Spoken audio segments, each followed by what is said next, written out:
देखिए, जो मनरेगा बचाओ संग्राम जो 45 दिन तक प्रदेश के अंदर जो कानून खत्म किया गया है राइट टू वर्क का, उसको लेकर के आज तैयारी बैठक थी प्रदेश कांग्रेस कमेटी की और सभी लोगों ने एक मन से एक स्वर से ये तय किया है कि इस 45 दिन के अंदर गांव-गांव, ढाणी-ढाणी, वार्डों में, मोहल्लों में, ब्लॉकों में, जिलों में सब जगह जाएंगे और जो इस कानून के खत्म करने से जो काम का अधिकार खत्म हो गया, जो राज्यों के ऊपर अतिरिक्त भार दिया गया है, जो वो सहन कर ही नहीं सकते और इसमें जो पारदर्शिता पहले थी कि सब जगह जहां से भी काम मांगा जाएगा काम मिलेगा, उसको खत्म कर दिया गया है। तो जो मूल स्वरूप था मनरेगा का, उसको खत्म करके केवल सेंटर की मर्जी से जो है जहां पर उनको लगेगा कि हमारा राजनीतिक फायदा है, वहां पर केवल बजट आवंटन किया जाएगा। इसके अलावा बजट आवंटन नहीं किया जाएगा। गरीब के पेट के ऊपर लात मारने का काम इस केंद्र की मोदी सरकार ने किया है, उसका हम पुरजोर शब्दों में विरोध करेंगे।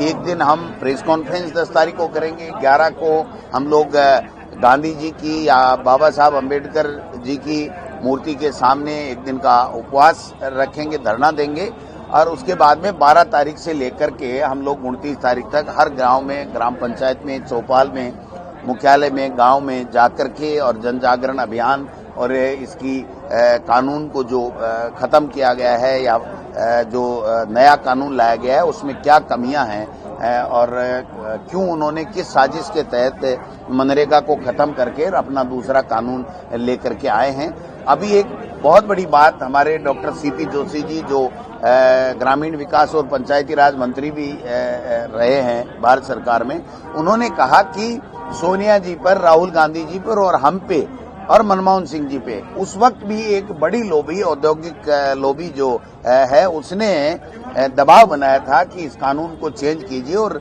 राइट टू वर्क का जो कानून है इसको कमजोर करने का काम करें जिससे हमारा उद्योग पनप सके। तो मैं समझता हूं उनका जो इशारा था वो बहुत साफ और स्पष्ट करता था कि उस औद्योगिक लोबी के दबाव के अंदर इन्होंने इस तरीके का कानून किया है। ये 125 दिन की बातें बेमानी हैं। जब 45-46 दिन एवरेज जब काम मिल रहा है तो आप 125 दिन की कहां बातें कर रहे हो। हर जगह जितना काम करोगे उतना बजट अनिवार्य था, वही इन्होंने 5,000 करोड़ रुपए 2 साल से हमारे राज्य के जनप्रतिनिधियों को काम करने के बावजूद नहीं दिए, तो ये कहां से दे देंगे।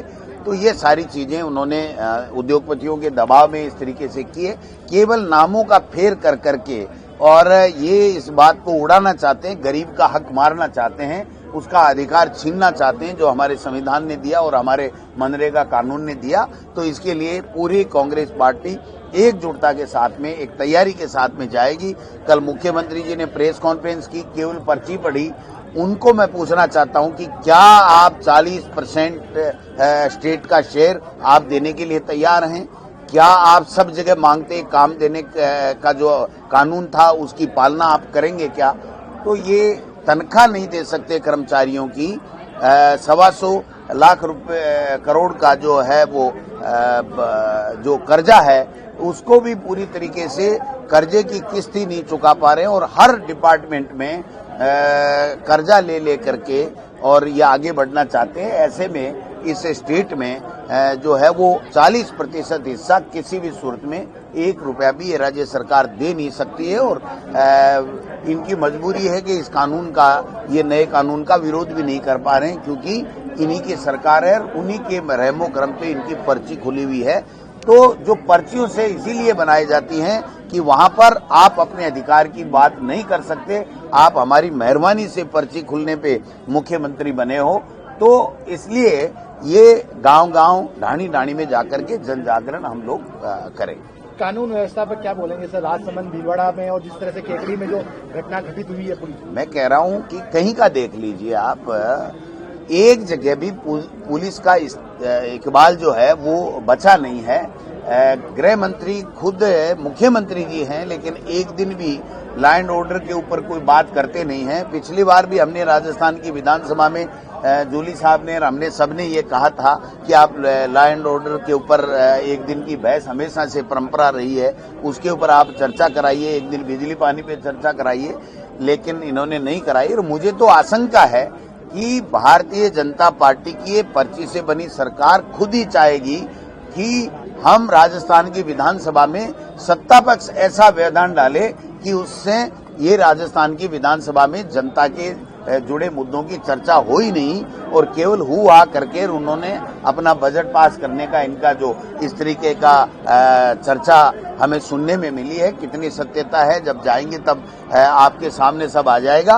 पिछले सत्र में भी इन्होंने खुद ने चला करके और पूरे बाधित सदन को करने का काम किया था। जो सत्ता पक्ष की जिम्मेदारी होती है कि वो राजस्थान की विधानसभा में ज्यादा से ज्यादा जनता के लोगों की चर्चा, उनके मुद्दों की चर्चा करे, वो खुद ही बाधित करने का काम करती है।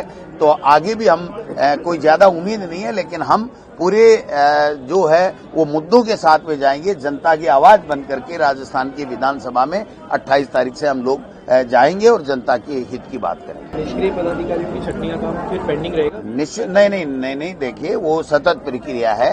जो लोग बाग आते नहीं हैं, पदाधिकारी है, उनकी सूची हमने AICC को भेज दी है और जिला स्तर के ऊपर हम नए तरीके से जिला कांग्रेस कमेटियों को कहा है कि 7 दिन में या 10 दिन के अंदर अंदर जो नई जिला कांग्रेस कमेटी बनी है वो अपना कार्यकारिणी की सूची दे दें और जो पुरानी बनी है उनको भी कोई संशोधन, कोई परिवर्तन, कोई निष्क्रिय को ड्रॉप करके कोई सक्रिय लोग जो काम करना चाहते हैं उनको लेना है, तो उनके लिए हमने सबको छूट दी है और ये 8-10 दिन के अंदर अंदर हम लोग इस काम को पूरा कर लेंगे, जिससे एक पूरी ऊर्जा के साथ में, पूरी सक्रियता के साथ में, और एक हमने प्रदेश इसके लिए प्रदेश स्तरीय एक समन्वय समिति भी हम लोग बनाएंगे और जिला और विधानसभा स्तर के ऊपर भी एक समन्वय समिति इस मनरेगा के बचाओ संग्राम के कार्यक्रम के लिए हम लोग बनाने बजट आने वाला है सर, तो बजट पे आपकी क्या रणनीति रहेगी? देखिए, बजट तो पहले ही पता लग गया हमें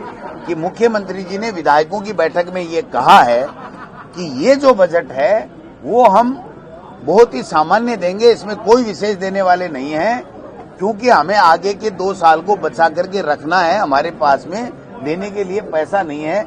जो पहले 2 बजट दिए हैं उनकी भी 20% भी घोषणाएं पूरी नहीं हुई है, यहाँ तक भी कि DPR की घोषणा बजट के अंदर की गई और वो DPR भी नहीं बनी। किसी में 5 लाख लगते, किसी में 20 लाख, किसी में 30 लाख, और काफी ऐसी घोषणाएं हैं जो एलिवेटेड रोड वगैरह वगैरह घोषणा की गई। अभी सरकार के वित्त विभाग ने, जो मुख्यमंत्री जी के पास में है, उन्होंने कह दिया कि ये तो लॉजिकल ही नहीं है। तो जब लॉजिकल नहीं है तो आपने इनकी घोषणा बजट में क्यों की?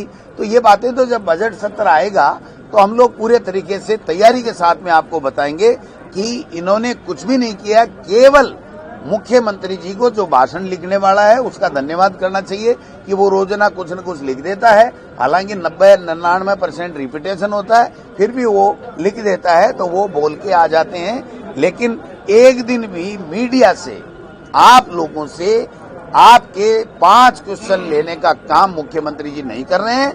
अगर स्वतंत्र आपके क्वेश्चन जनता से जुड़े हुए राजस्थान के हित के और योजनाओं के बाबत अगर मुख्यमंत्री जी ले लें तो मेरा चैलेंज है, वो मुख्यमंत्री जी नहीं ले सकते हैं, क्योंकि वो बोल ही नहीं सकते।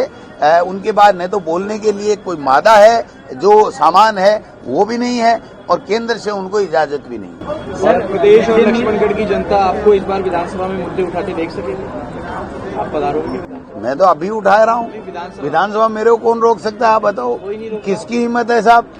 मेरी लक्ष्मणगढ़ की जनता ने मुझे चुना है और इस विधानसभा में मेरे बाबा साहब के संविधान से मिला हुआ अधिकार है। मैं चुना हुआ MLA हूँ, मैं तो कल ही विधानसभा के अंदर जाके आया हूँ और प्रश्न लगा के आया हूँ, तो मेरे को कौन रोक सकता है? मिड डे मील घोटाला हुआ पिछली सरकार में, उसमें ACB ने आज FIR दर्ज की है। अरे भाई, कोई घोटाला नहीं है, विधानसभा आ रही है, अपनी चमड़ी बचाने के लिए इस तरीके के नोटंकी लाएंगे, कई तरह की बातें करेंगे, करने तो इसको आप ज्यादा सीरियस मत लो। ये आप बताओ 2 साल बाद में ही कैसे आया? और 3 साल 4 साल पहले कोई चीज हुई, उस दिन विधानसभाएं चलती थी, कभी कोई चर्चा नहीं, कभी कोई आरोप नहीं, प्रत्यारोप नहीं। 2 साल में कोई आरोप नहीं, प्रत्यारोप नहीं।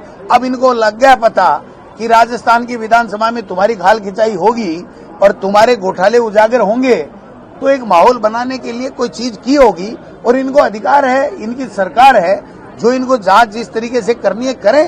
कौन मना कर रहा है इनको? राजेंद्र यादव मैं कह रहा हूं कि पहले भी बेचारे उनके खिलाफ तो ईडी भी आई है, इनकम टैक्स भी आया है, तो क्या क्या कर लिया और अब क्या कर लेंगे? ये माहौल बनाना चाहते हैं राजस्थान की विधानसभा में। इनको कांग्रेस पार्टी घेरेगी जनता के मुद्दों को लेकर के, इसलिए ये इस तरीके का परसेप्शन बना करके उन बातों से, मुद्दों से, जो जनता के मुद्दे उनसे ध्यान हटाने के लिए ये इस तरह की नौटंकियां करेंगे। इसका हमें पहले से भी ध्यान था, आगे भी हमें ध्यान में, मूल मुद्दे पे नहीं आएंगे और आलतू फालतू की चीजें लेकर के एक बदनाम करने की कुचेष्टा करेंगे, लेकिन उससे हम लोग घबराने वाले नहीं है, कोई चिंता नहीं। बाड़मेर बालोतरा की जो सीमाओं में बदलाव किया गया है, सिर्फ बाड़मेर और बालोतरा की सीमाओं में बदलाव है। ये राजस्थान के नक्शे के साथ में छेड़छाड़ करना, अगर इनको था तो फिर वसुंधरा जी ने क्यों नहीं किया? 2 बार मुख्यमंत्री बनी हैं। अगर जनता की डिमांड थी, आप बता दो, आपके मीडिया ने आज की तारीख तक एक दिन भी अगर कभी ये दिखाया हो कि बाड़मेर का जो है लोग ये चाहते हैं, अगर आपने प्रमुखता से एक अखबार का टुकड़ा दिखा दो, एक इलेक्ट्रॉनिक मीडिया का दिखा दो। ये तो जो परिसीमन किया इन्होंने पंचायती राज का, जो बीजेपीकरण किया है, और कांग्रेस कैसे नहीं आए, इस बात की साजिश की गई है परिसीमन में, और उसी तरीके से उसी को ध्यान में रखते हुए ये काम किया गया है। वहां की जनता आंदोलनरत है। मैं हमारे नेता आदरणीय हेमाराम जी से भी आग्रह करूंगा, ये बदमाश लोग हैं, ये जालिम लोग हैं, ये इनको जनता के भावनाओं से जो है वो कोई सरोकार नहीं है। इसलिए आप अपनी उसको देखते हुए हमारा आग्रह मानिए और आप धरना समाप्त कीजिए। मैं आज व्यक्तिगत भी उनसे बात करके आग्रह करूंगा। इनके क्या फर्क पड़ता है साहब? ये मतलब नाथूराम गोडसे की विचारधारा मानने वाले महात्मा गांधी को गोली मार दी, इनके हेमाराम का क्या फर्क पड़ रहा है? मुर्गा तक बन करके वो प्रदर्शन कर रहे हैं, मुर्गा तक बन गए। मैं कह रहा हूं ये तो 3 साल बाद में इनका पता नहीं चलेगा बीजेपी वालों कहां गए।